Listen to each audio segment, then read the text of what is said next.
Well,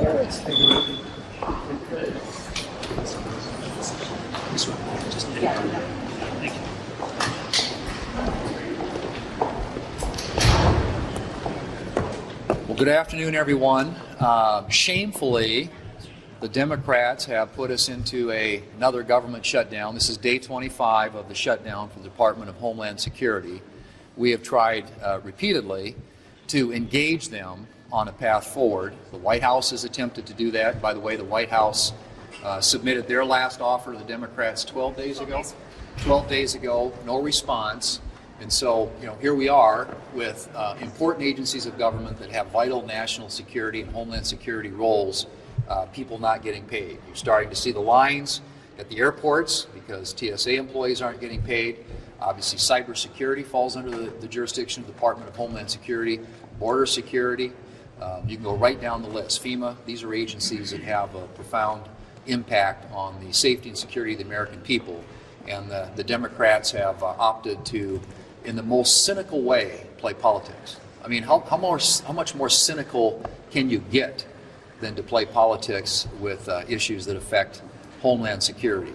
But that seems to be where they are. Obviously, we're going to do everything we can to continue to make the case that we need to get DHS opened up.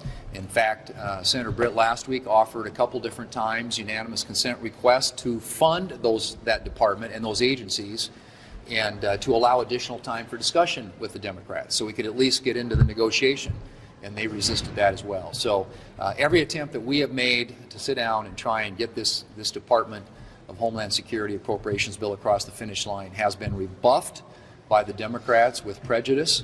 And honestly, ladies and gentlemen, I don't know how you can sustain that position or defend that position in light of everything that's going on in the world and the dangerous situation the United States finds itself in. But I want to hand it off now to Senator Britt, who chairs the subcommittee on appropriations that has jurisdiction over the Department of Homeland Security, and let her share her thoughts and observations with you. Katie. Thank you, Leader Thune. It's a disappointing day. We are 38, 39 days past when we decided we would do a 2-week CR, which we gave the Democrats in good faith to be able to have a conversation about the proper way to fund the Department of Homeland Security moving forward. We are now 24, 25 days into a government shutdown with a department that is actually charged with keeping Americans safe. We have seen what's happening across our country. We also know that there is the ability to have increased threats. And the agency, whether it be Coast Guard, TSA, CISA, Secret Service, CBP, and ICE have gone unfunded. This is reckless and it's disingenuous. Here they are telling you they want to see reforms. But I am here to tell you that they have not come to the table. Despite countless offers to sit down and try to find a pathway forward, they will not even have a conversation with us. So you are 38, 39 days past when we decided this pathway forward and agreed to them to work on this, and they have not sat down one time. Folks, that means that this is all about politics. It was never about people. We stand here ready to put the safety of Americans in front of that, and I would hope our Democratic colleagues would do the same. But at the very least, they must answer for that. Not being willing to have a conversation, not being willing to figure out a pathway forward. We certainly are. We stand ready to do that. We stand ready to do what's right for the American people. Questions for Senator Britt? Yeah. Oh gosh, that's great. There you go. You explained it really well. Leader Thune, do you run a risk of being on the wrong side of President Trump in your resistance to do this talking filibuster, tying the Senate in knots for weeks? We don't have the votes either to proceed, get on a talking filibuster, nor to sustain one if we got on it. But that is just a function of math. And there isn't anything I can do about that. I mean, I understand the president's got a passion to see this issue addressed, as we all do. Does he understand that, though? Well, we've conveyed that to him, but we will continue to make that argument because I think it's important that everybody understand that this really is it's about the votes, it's about the math. And I'm for better or worse, I'm the one who has to be the clear-eyed realist about what we can achieve here. And so we'll continue to convey that. And I think that we're going to have the fight on the floor. We're going to vote on this. We're going to put it up, and we'll give the Democrats the opportunity to cast their vote on whether or not they think non-citizens ought to vote in American elections. And so that debate will happen. But like I said, I can guarantee the debate. I can guarantee a vote. I just can't guarantee an outcome. When can we expect? Mr. Leader, President Trump told me yesterday that it would take Democrat votes to pass the Save America Act. Do you think the MAGA base has an unrealistic expectation of passing that legislation without Democrat support? I think there are a lot of optimistic views about what Democrats may or may not do. We all know, because we deal with them every day, that the Democrats are not all of a sudden going to decide that this is something they want to be for. So yeah, again, I mean, I think you have a lot of optimists out there, and I appreciate that, and a lot of passion and energy behind getting an outcome here. But getting an outcome would require Democrat votes, and you know, we'll give them a chance. Like I said, they'll have that opportunity to vote one way or the other on this.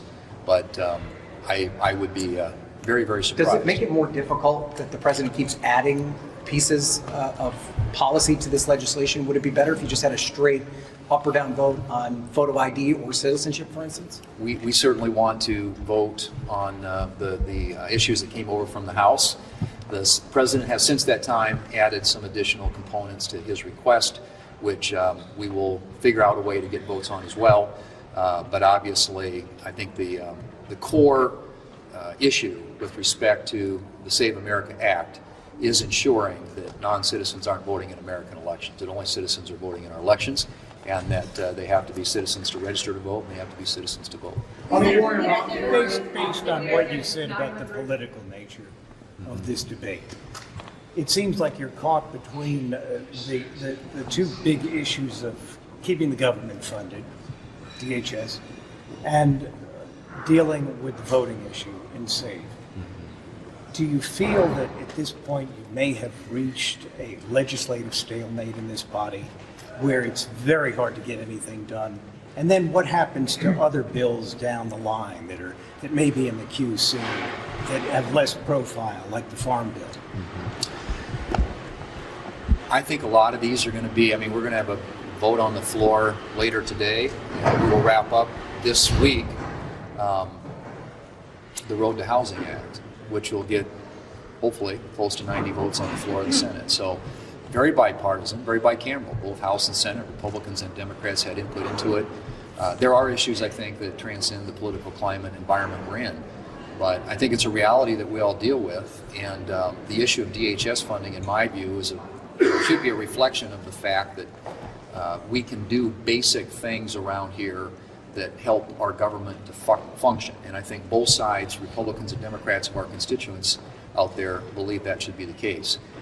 Because the Democrats have dug in on this, I think, you know, we have tried repeatedly, as has been said, to reach out to them, to engage them, get them at the table, and to find out what it is exactly that they want. And I think the White House has been very, in my view, open, and have demonstrated a lot of outreach in an attempt to try and get a deal. But what that means down the road, I don't know. I mean, farm bills in the past have been bipartisan.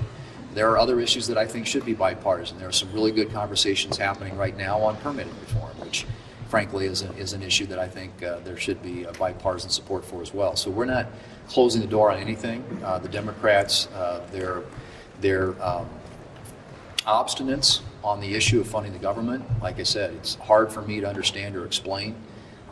Because we've got a very willing team here that's ready to sit down and negotiate with them, and as of right now, at least, they're just completely blocking it. And at some point, you're going to pay a price for that. On the war in Iran, President Trump and $900 million a day by one estimate. What do you say to Americans who feel that that money could be better spent on other priorities? And do you have any update on the size of the potential supplemental appropriations request from the White House? The question was on the amount being spent in Iran and on the military. Okay. Yep. Well, $900 million in a day is a significant number, but fortunately, a lot of us in anticipation of the need